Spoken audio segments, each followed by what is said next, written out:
NBA on NBC aired another installment of Insights to Excellence. Same interview, but Mike Tirico and It's just Michael going Jordan. on all year. Today's topic, load management. Michael Jordan, not a fan. It shouldn't be needed. I never wanted to miss a game. Fans were there. They're watching me play. I want to impress the guy way up top who probably worked his ass off to get a ticket. Brew, reaction to Jordan. Look, I do agree with MJ, and I'll address the arguments that people have. Some are saying, Nick, well, now look how long the players play. Look at the length of the careers. You know, Jordan, Bird only played 12, 13 years. Jordan is 75th all-time in games played, including the playoffs. Right, Isaiah Thomas, I think, had 12, 13 years. But here's the thing. LeBron did not load manage, and he's playing in his, 23rd year. Yeah. Karl Malone and John Stockton played 19 years each. Stockton played the maximum amount of games because of the one strike year. He played 50. 17 of his 19 years.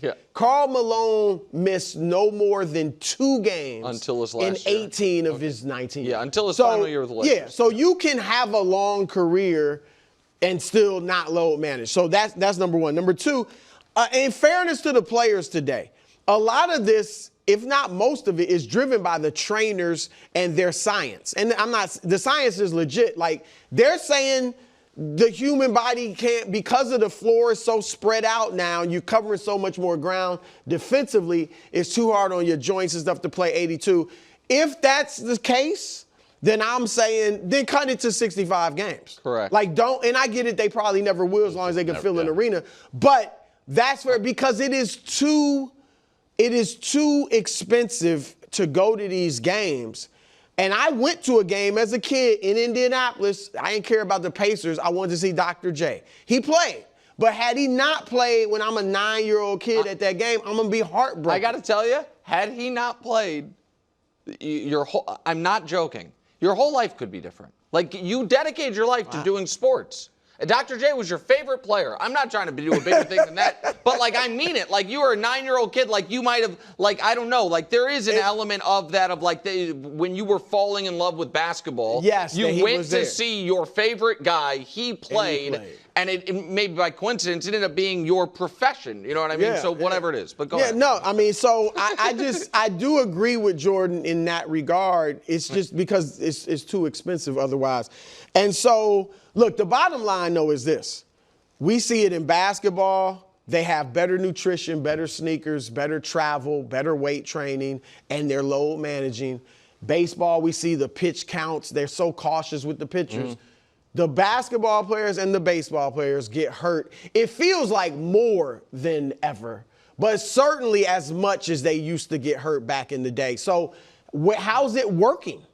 This load management is not the playoffs are just as riddled with injuries that can help determine the champions as they were in the 80s and 90s. Like, so to me, I don't see it benefiting anybody at all. So I want to be nuanced about this, because what I do think, now that we have, years of load management takes, so to speak, is the two poster children, if you will, of load management, turns out are two guys with degenerative knee problems. Yeah, they need it. And Embiid and Kawhi. Yep, they need it. You know what I mean? Like, them. Right now they're not. But, like, when the load management was like a topic all the time, Kawhi was getting pilloried by me, you know what I mean, and others. He got cleared, and Pop was like, I don't know what's going on. And Embiid was another guy, and it turns out those guys have significant knee and body, injury issues. So there's that. Brew's point about the court being spread, I was trying, because it's exactly, I think, the right point. And I was trying to figure out a way to try to demonstrate that without it seeming like I'm taking a shot at previous year of basketball, because I'm not. It's just different. And so, like, you can watch, if you go to YouTube, I did it, but we're not going to play the clips of, like, 90s defense versus 2020s defense. It's just the rotation and running the paint. Now you're just running around side to start. And in the 90s, because there were big men and it was around the paint, it's a lot of on defense, like, all right, see man and ball and stand there. And that it's not about one being better than the other, it's just different. Quickly, I would just throw this in. and I don't know if it's the equivalent, maybe, but you could get hammered in the 90s. Yes. When it was a lot more physical. Right. So you went to the Defense is basket, you're different. getting drilled. So there is that. Right, but it was less wear and tear. Maybe it was on your joints. Absolutely. So I tried to find a way to show what's happening because I think it's all related to the three-point shot. Yeah. And there's a great Substack that has this graph that I want to show you. This is average miles covered over an 82-game season for a team. And this is from 1980 to 2020s. What you'll notice is that I find really interesting. See in the 90s, the brief jump and then drop, that's when they shortened the three-point line, and the three-pointer was more prevalent for those 2 years, then it went back to normal. And so it is directly correlated to the more three-pointers you shoot, the more miles you have to cover, all of it. That's good. So I say this. They're never shortening the season. Right. They're not doing it. This is, to me, another issue that the NBA would go a long way to solving by having a real conversation about the proliferation and the overvalue, or the importance of the three-point shot. Because I think that's what's leading to, the game being unsustainable for guys to play 80 times a year plus the playoffs, all of it. I think So you want to do like 30 attempts or something? I'm not going to lie. I don't have that part solved, and I think there's a lot of different. You've heard mine. What? Cut out the corner. Oh, the corner. I think the corners. In the arc at the free throw line. I love that idea. I don't know if that's extreme enough. I would certainly start there to where it's a true arc and then see where it goes. But you are short of making it like the Premier League almost, where like, hey, no, you're playing like once or twice a week, and you're going to be full strength at all times. This is going to happen as long as basketball is played the way it's currently played. And so you're going to have to change something. Like something's got to give, because I do think everybody has these anecdotes. Shout out to Mr. Luce, Mark Luce, my old journalism teacher and English teacher in high school, and I hope someone sends this to him. Years ago, he and his son went to San Antonio specifically to see, I think it was Kawhi and, his favorite guys. It was a Spurs-Warriors game that I think I helped him get tickets to. And every single, Steph sat, Kawhi sat, everyone sat. From Kansas City, there's no games. Like, you know what I mean? You made a family trip. And that's what I'm not joking when I say about Brew, like, that maybe sparked some of his passion. I don't know what, but if you're, a little kid. So I do think there is an obligation, just like on Broadway, man. Yes. It's a big deal if the star is not performing that night. And I also think we have to recognize the reality of the way the game's currently played. It's unrealistic to ask them to play every night. Also, quickly, it harms the viewing experience, too. I can't tell you how many times last season, this is early this season, but last season, I was looking forward to a big matchup. Giannis versus, Steph or whatever, and then one of them sitting. Yeah. And it was like, it happened a ton last year. If it's any consolation, Mr. Luce, Royals tickets, 4 for $6.75. You get a free soda in. Well, it's a very, even in the pre-production, feisty version of must win. What must-win game should we do? Here's the problem with the pre-production. We can't tell if Wildes is not saying anything because he's mad or not saying anything because he's in a dead zone. Never know. So it leads to a lot of Zoom confusion where we can't read each other's what's going on. That's all. I think we also need to take up a collection and buy Wild some new earpods. Yeah, there's a lot. Where are your earpods from, like 2011? Yeah, right now. First up, Ravens are touchdown faves in Miami. T7 versus T2, Tua Tagovailoa. Ravens defense this season, first 5 games, not good. Last 2 games, very good. Nick, you are the reigning must-win champion, and as the champion, you get to choose to pass or play. I'm going to let Brew have this one. I figured he was going to pass. Okay. Yeah. This is the I don't think I've ever seen this. There have been a lot of different types of must-wins. Yeah. I don't know that we've ever seen a 3+ must-win. 3+. Right out of the gate. So it's definitely a must-win for the Ravens, literally. It's literally a must-win for Mike McDaniel. He's fighting for his job. They need a run to save his job.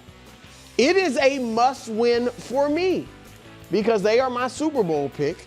And then the 3+ is the plus. It's a must-crush for the Ravens defense. One, they are S-Bob. I will not let them forget that. They can't win a Super Bowl or get there with that defense playing poorly like it did in the first 5 games. They have to continue to build on what they've done last 2 weeks. And they must live up to T7. The toy toss that transformed the tacklers. So that is your 3+ must win. A lot there. Thank you for your point. You know, this question to me is slanted because is this a must win for Brew? And I don't have all the theatrics that Brew has You don't? with his Ravens.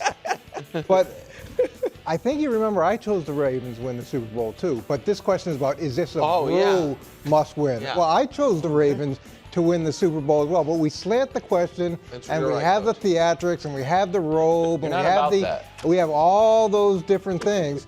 This is a must win for me. Wow. In the must win. Wow. And I'd say in this situation for this isn't a triple plus, must crush, all that other stuff. This is a must win for Lamar Jackson because if the Ravens can get off a 4-game losing streak against the Chicago Bears who are on a 4-game winning streak with Huntley, and if Lamar comes back and they can't do the same thing, then it's over. Forget S-Bob, forget any of that, it's over. Oh my. And Coach, this is a great job. But you guys left out who this is the biggest must-win for. I know you expected I would say Brew, but I knew Brew would, of course. I mean, Brew was not going to leave out Brew. We knew that. It's a must-win for one of our favorite bits, the breakdancers. If the Dolphins win, the breakdancers, not only do they stay alive as far as the Dolphins' potential relevance there, they might get called in for Friday in Ravens garb if the Dolphins can beat the Ravens. I bet they would. On the other hand, if the Ravens win and it does signal the end of the Mike McDaniel era, the breakdancer bit is probably just gone, and It's we'll just never done. see those fellas again. So it's a must-win for 3 of our favorite show contributors whose names I do not know, the breakdancers. Holy cow. It's tough. Before I give my answer, since everyone did a comical bit, I am going to have to do the analysis to give this thing some meat. Tough one. Tua's 1-4 on Thursday nights, just that. Nick actually takes Thank you. the victory. You know what Thank else? you. He can't beat good teams. The pendulum swung a little bit too far on that one. Okay, let's just. Chiefs I almost thought it was good, Coach. field goal underdogs in Buffalo. Now, this is T6 versus Josh Allen, rare matchup, where neither team is in first place in their division. In the previous 9 matchups, I didn't look it up, but it just felt like it. Felt like they're always in first place. Head-to-head, of course, Josh Allen and Patrick Mahomes had a meeting, said, hey, which one of us wants to win the regular season, which one wants to win the postseason? And Mahomes says, I'll take the postseason. Coach, who is this a must-win for? yeah, this is definitely a must-win for Allen. So the Bills have only beaten one team with a 500 record. We talked about that last segment, how poor their opponents have been. He's got 4 picks this year versus 6 last year. He's got 4 fumbles this year versus 5 fumbles last year. And he's reaching those numbers through 7 games versus 17. So that's problematic. New England's won 5 straight, and May, you could argue, is looking like Josh Allen 2.0. So you don't want to get. Does that mean better or just newer? A little bit of both.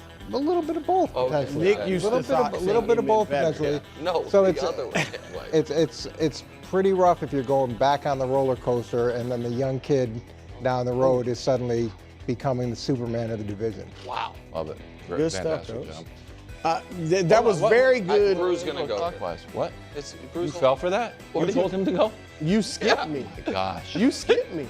It goes clockwise. I was supposed to go. No, Nick he passed. He passed and gave it to me. Yeah. But that You doesn't went take first. away my chance. But you went I should have had the double first. He's right. You don't get a double The first. double first. I should get some He's right. points. You docked me. If you go Go ahead, first, If you defer in the Go NFL through. game, you could don't not get have a gone price. second. Nick Not have deferred. gone second. Nick I'm deferred. sorry. He's right. Brew, you're obviously No, right. you're Go not ahead. We're gonna get Wrong. crushed. Never do it. Go ahead. Go ahead. I got a good one. Go. I hope so. Please. Well, it's the double must win. All right. The Chiefs, they're the 7th seed right now. All right. If all this talk about they're back and they're about to win the championship better than last year, they're the 7th seed. Yeah. And if they're in a tough division, Yeah. they're 3rd in their division. So if they need to keep winning. They got a tough schedule going forward. Yep. Several good teams. So you can't just, you got to get into the tournament. Sure. So they can't lose that. And then for the Bills, I get it that, you always beat the Chiefs in the regular season, so what's the big deal? Oh, the big deal is you haven't done jack this year. All right? No, I mean, they have not beaten a winning team. No. They're 0-1 against winning teams. Your Where Patriots. have we heard that? And here's the thing, Coach. They think they've turned the corner. The Bills. Yeah, because of the bye. Yeah. They came out of they go into the bye all beaten up. They have a bye week. They feel good. They get some things straightened out. They come out and crush Carolina. If they lose to the Chiefs, all of that is for naught. And you're back to wondering, my goodness, are we just beating up on tomato cans? And so it's a double must win. Okay. So, to add to the idea that it could be a double must win, what Wildes was alluding to, here is where the Bills and Chiefs have been in their own divisions, or I'm sorry, their records, whatever it is. Show it the graphic I have on this. Here's their records going you into did this look it matchup. up. Great. Yeah, I've I got thought it it for was you. really We didn't do where they are in the division because some of them were early enough in the year that it was like in 2021. I think the Chiefs were in 3rd in the division, but it's not indicative of where they are. Never has there been a spot where neither of these teams is in 1st in their division going into this game. To where this game has it's not that they're essentially default playoff teams already. That leads to it being a double must win to Brew's point and to your lead. However, this is a must win for some individuals. And I understand it's not Thursday around 4:12, but this is a must win for Bill Simmons, Steven Ruiz, Mike Greenberg, Jim Rome, Joe Montana, Dominique Foxworth, Colin Cowherd, Kyle Brandt, Adam Shine, who are just 9 of the dozens of people who's declared, as if it were a statement of fact, well, Josh Allen's the best quarterback in football. At this point, the torch has been passed. Josh Allen's either playing the position at the highest level it's ever been played, the most physically gifted, just quarterback 1A in the league. And if Patrick, once again, in what is likely his final game ever at Highmark Stadium, goes in there and snatches his damn chain, those folks are going to have some answering to do. So it's a must-win for them, and both teams need to have the Chiefs be I finding a way. disagree with shouting out all those kind media brethren, but you did get the points. I Thank you. think that was months ago. Thank you. Well, it was You're said. not saying that It was now. said during Joe this Montana, season. It was kind of cool. It was during this season. Bears-Bengals. This is worth 3 points, so it's still anybody's Bonus. ball game. Can Caleb bounce back? Flacco, fresh off of losing to the Jets, is banged up, so we might see the return of Jake Browning. Now, unfortunately for Caleb, although Danny will put some nonsense stats like that, lowest passer rating since week 4. Geno, my guy Cam Moore, Dylan Gabriel, Caleb, and Carson Wentz. And Carson Wentz was playing all those games with a broken shoulder. Yikes. Yeah. All right, so now, Nick, you are going first. Is that okay? In the anchor leg. Yeah. Okay. This is worth 3, so you could lose it. I understand. This is a must-win for Ben Johnson. Ben Johnson had the opportunity to coach Jaden Daniels. And in fact, Washington was quite mad that he kind of snubbed him, was like, turn the plane around. He said no, I believe in large part because he believed correctly. I wait a year, I'm going to have the opportunity to coach Caleb Williams. All of a sudden, we're 8 games in, And people are speculating in Chicago, does Ben Johnson even like coaching Caleb Williams? You took that job. You were the hottest coaching candidate for 3 cycles. You took that job specifically because you saw that player, not after college, after his rookie season, and said, I can work with, not only can I work with that player, I can stay within my own division and unseat the Detroit Lions. At this point, does Caleb need to play better? Obviously, of course. But Ben Johnson's supposed to be the one to fix him. Yeah. So this is a game where they are the favorite. You're playing either Flacco or Browning. You just had a wildly disappointing game where you lost to a different backup quarterback in Snoop Huntley. This is a must-win for Ben Johnson. Solid analysis. This is the incredibly rare This guy's just doing a comedy MCHD for Caleb. Must cook, not just cook, must cook a holiday dinner. All right? I mean turkey, candied yams, dressing with gravy, mac and cheese, where I'm from, gumbo, and wash it down for dessert with a red velvet cake. That's how much he has to cook. You hear me? Well, I did. Because everybody cooks against him. They are the worst defense in the NFL. Okay? They are the worst defense in the freaking Big Ten. All right? They give up 31.6 points a game. Look at these. Carson Wentz put up 48 against them. All right? Jared Goff, 37. Bo Nix, 28. J-Lo, 27. Aaron Rodgers, at 41 years old, 31 points. Justin Fields, 39 points. If Caleb goes out there and does his typical 76 passer rating, no touchdowns, a pick, but 260 yards, it ain't gonna cut it. All right? In his last 2 games, 0 touchdowns, 2 picks. Last 4 games, 2 touchdowns, 3 interceptions. He must cook a freaking holiday dinner.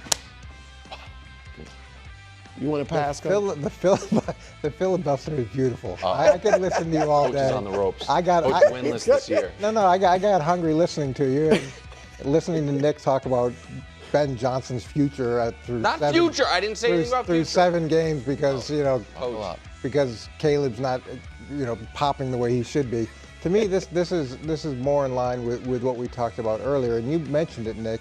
Last year, Chicago had the same record when they went and played Washington, and then they lost on the Hail Mary, and then they got into a supernatural funk and lost 10 games in a row. This year, they have the 4-game winning streak, the same record. They go play Baltimore, who's on a 4-game losing streak. Again, incredibly disappointing. Now it's that same moment. Did they transition into the supernatural funk, or is he able to pull them out of it and have a totally different trajectory this season? Coach, excellent job. Brew, your holiday dinner thing, it's Halloween. What is Halloween? It's not a holiday. It's not Thanksgiving. Nevertheless, it still works.